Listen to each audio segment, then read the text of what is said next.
ना देखली न गावे ऐसा दुल्हा ना देखली न गावे ऐसा दुल्हा ना देखली न गावे नगर में नगर में नगर में नगर में नगर में नगर में ऐसा दुल्हा ना देखली न गावे ऐसा दुल्हा ना देखली न गावे ऐसा दुल्हा ना देखली न गावे देखिए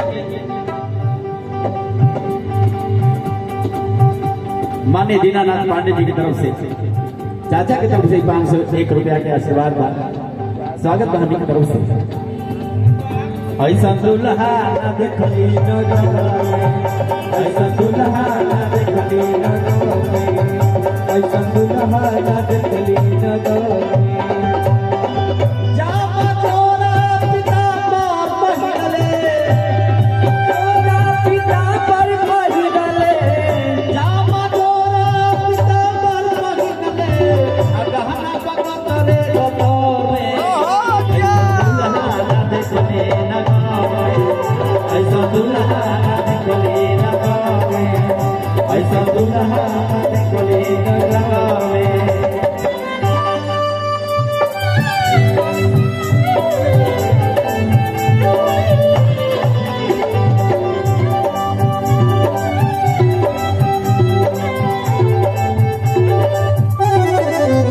ऐसा दुल्हा ना देखली न गावे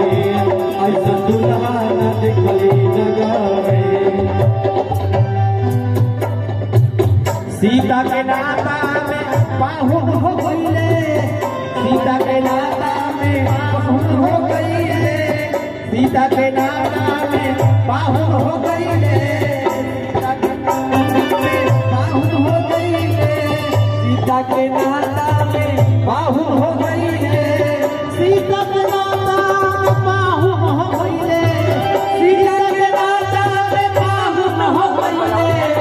रिश्ता टूटल क्षण भर में याद है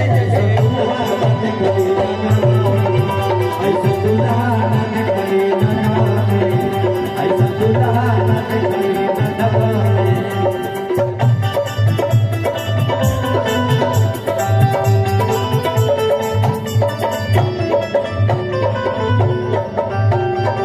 अवधेश भैया सिमरी से हमारे अवधेश भैया की तरफ से स्वागत था 501 रुपया के आशीर्वाद अवधेश भैया की तरफ से दूसरे रुपया के आशीर्वाद भैया की तरफ से स्वागत था हमारी तरफ से ऐसा दुल्हा ना देखली न गावे ऐसा दुल्हा ना देखली न गावे तिलक भान का कुंडल सोहे तिलक भान का कुंडल सोहे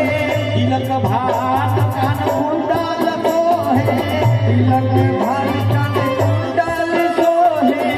मौरी सोहात बात सौर में मौरी सोहात बात सौर में ऐसा दुल्हा ना देखली न गावे ऐसा दुल्हा ना देखली न गावे ऐसा दुल्हा ना देखली न गावे ऐसा दुल्हा ना देखली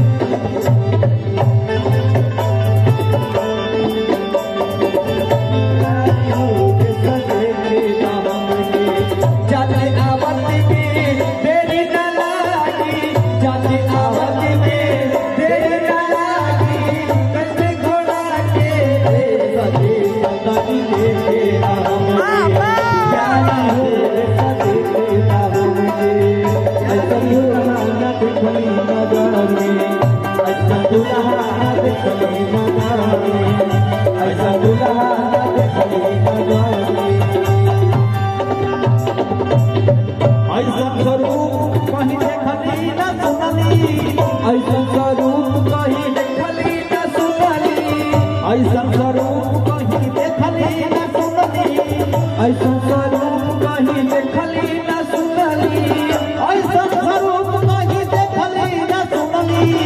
ऐसा स्वरूप कहीं देखली न सुनली सागर समैले